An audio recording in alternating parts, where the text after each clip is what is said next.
بسم اللہ الرحمن الرحیم۔ محترم ناظرین، حضرت ابو ہریرہ رضی اللہ تعالیٰ عنہ سے روایت ہے کہ رسول خدا صلی اللہ تعالیٰ علیہ وسلم نے فرمایا، میری امت قیامت کے دن وضو کی وجہ سے چمکتی ہوئی پیشانیوں اور روشن ہاتھوں اور پیروں کے ساتھ بلائی جائے گی، تو تم میں سے جو بھی اپنی چمک بڑھا سکتا ہے اس کو وہ بڑھا لے۔ وضو کے دوران گناہوں کو معاف ہونا۔ حضرت عثمان بن عفان رضی اللہ تعالیٰ عنہ سے روایت ہے کہ نبی کریم صلی اللہ علیہ وآلہ وسلم نے فرمایا، جب مسلمان بندہ وضو کرتا اور اپنے چہرے کو دھوتا ہے تو اس کے چہرے کے گناہ تک اس کی آنکھوں کے گناہ بھی پانی کے ساتھ بہہ جاتے ہیں۔ جب وہ اپنے ہاتھ دھوتا ہے تو اس کے ہاتھ کے گناہ بھی پانی کے ساتھ یا پانی کے آخری قطرے کے ساتھ رہ جاتے ہیں۔ جب وہ اپنے پاؤں دھوتا ہے تو اس کے پاؤں کے گناہ بھی پانی کے ساتھ یا پانی کے آخری کے ساتھ بہہ جاتے ہیں، یہاں تک کہ وہ گناہوں سے پاک صاف ہو جاتا ہے۔ حضرت ابو ہریرہ رضی اللہ تعالیٰ عنہ سے روایت ہے کہ نبی کریم صلی اللہ علیہ وآلہ وسلم نے فرمایا، جب تم میں سے کوئی وضو کرے تو اپنی ناک میں پانی چڑھائے، پھر اسے نکال دے، اور جو پتھر سے استنجا کرے وہ تاک پتھر استعمال کرے، اور جو کہ جاگتے ہوئے نیند کرے تو وضو کرے۔ حضرت عمر بن خطاب رضی اللہ تعالیٰ عنہ سے روایت ہے کہ نبی کریم صلی اللہ علیہ وآلہ وسلم نے فرمایا، کوئی نماز اس وقت تک قبول نہیں ہوتی جب تک وضو صحیح طریقے سے نہ ہو۔ اعضاء کے روشن نہ ہونے کا نقصان۔ حضرت ابو ہریرہ رضی اللہ تعالیٰ عنہ سے روایت ہے کہ رسول اللہ صلی اللہ علیہ وآلہ وسلم نے فرمایا، قیامت کے دن میری امت وضو کے اثر سے چمکدار پیشانی اور روشن ہاتھوں اور پیروں کے ساتھ بلائی جائے گی۔ اگر وضو صحیح نہ ہو تو یہ چمکدار اذنا ہوگی جو قیامت کے دن اللہ تعالیٰ کے نزدیک پسندیدہ نہیں ہے۔ عذاب قبر۔ حضرت ابن عباس رضی اللہ تعالیٰ عنہ سے روایت ہے کہ نبی کریم صلی اللہ علیہ وآلہ وسلم دو قبروں کے پاس سے گزرے، فرمایا، یہ دونوں عذاب دیے جا رہے ہیں اور کسی بڑے گناہ کی وجہ سے نہیں، ایک تو پیشاب کی چھینٹوں سے نہیں بچتا تھا اور دوسرا چور کوری کرتے تھا۔ وضو کے دوران صفائی کرنا، خیال رکھنا جسے پیشاب کے قطرات سے بچاؤ نہ کرنا عذاب قبر کا باعث بن سکتا ہے۔ حضرت عثمان بن عفان رضی اللہ تعالیٰ عنہ سے روایت ہے کہ نبی کریم صلی اللہ علیہ وآلہ وسلم نے فرمایا، جو شخص مکمل وضو کرے اور پھر کہے تو اشہد ان لا الہ الا اللہ وحدہ لا شریک لہ واشہد ان محمدا عبدہ ورسولہ، تو اس کے لیے جنت کے 8 دروازے کھول دیے جاتے ہیں، جس سے چاہے داخل ہو جائے۔ وضو کے فرائض شریعت کے مطابق 4 ہیں، جن کا ذکر قرآن و حدیث میں واضح طور پر ملتا ہے۔ ان فرائض کا ادا کرنا وضو کی صحت کے لیے ضروری ہے۔ اگر ان میں سے کوئی ایک بھی چھوٹ جائے تو وضو صحیح نہیں ہوگا۔ یہ فرائض سورۃ مائدہ کی آیت نمبر 6 میں بیان کیے گئے ہیں۔ پہلا، دھونا۔ چہرے کا دھونا وضو کا پہلا فرض ہے، جس میں پیشانیوں کے بالوں سے لے کر تھوڑی تک اور ایک کان کی لو سے دوسرے کان کی لو تک کا حصہ شامل ہے۔ ہاتھوں کا کہنوں تک دھونا، دونوں ہاتھوں کو کہنی سمیت دھونا ضروری ہے۔ سر کا مسح کرنا، سر کے چوتھائی حصے کا مسح کرنا فرض ہے۔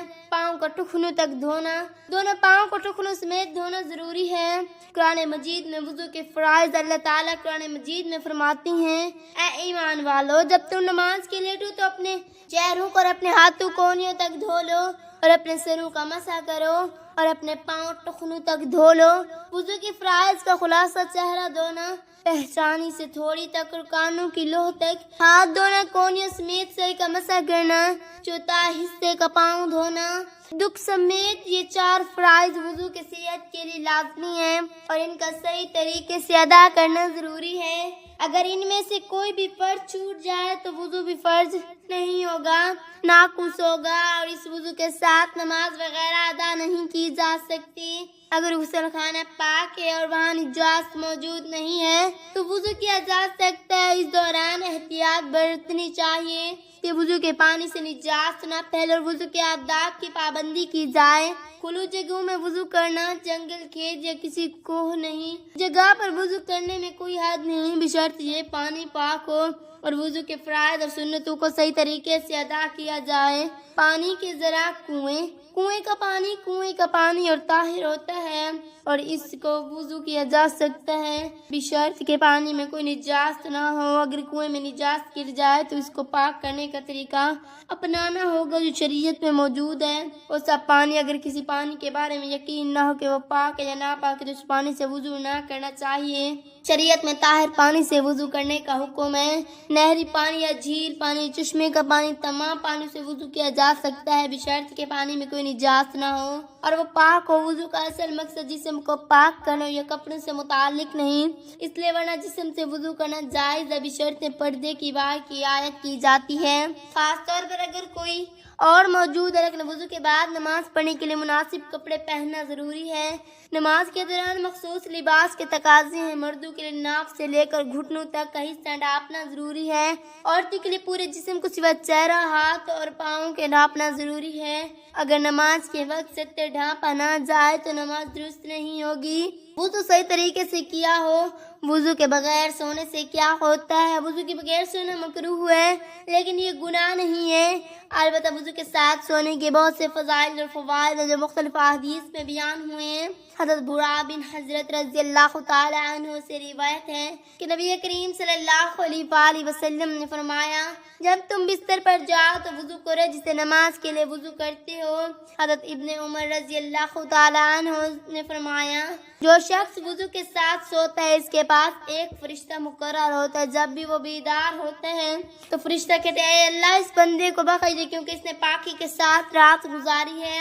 وضو کے ساتھ سونے سے نیک خواب دیکھنے، برے خوابوں سے بچنے کی امید کی جاتی ہے۔ وضو کے بغیر سونے کے بارے میں کوئی خاص سزا یا گناہ کی بات نہیں کی گئی، لیکن وضو کے ساتھ سونے سے فضائل سے محرومی ہوتی ہے، مثلا فرشتوں کی دعاؤں سے محرومی۔ وضو کے ساتھ سونے کی حالت میں فرشتے دعا کرتے ہیں جو وضو نہ کرنے کی صورت میں حاصل نہیں ہوتی۔ نیک خوابوں کی کمی، وضو کے ساتھ سونے کی حالت میں نیک خوابوں کو دیکھنے کا امکان زیادہ ہوتا ہے۔ اللہ تعالیٰ من حدیث پر عمل کرنے کی توفیق عطا فرمائے اور میرا پڑھنا اور آپ کا سننا اپنی بارگاہ الہی میں منظور مقبول فرمائے، آمین۔ قرآن و حدیث پر صحیح طریقے سے عمل پیرا ہونے کی توفیق عطا فرمائے، آمین ثم آمین۔ ناظرین، کمنٹ باکس میں اللہ تعالیٰ کے 99 ناموں میں سے ایک نام ضرور ٹائپ کریں۔ اپنی رائے کو کمنٹ میں ضرور شیئر کیجیے۔ شکریہ۔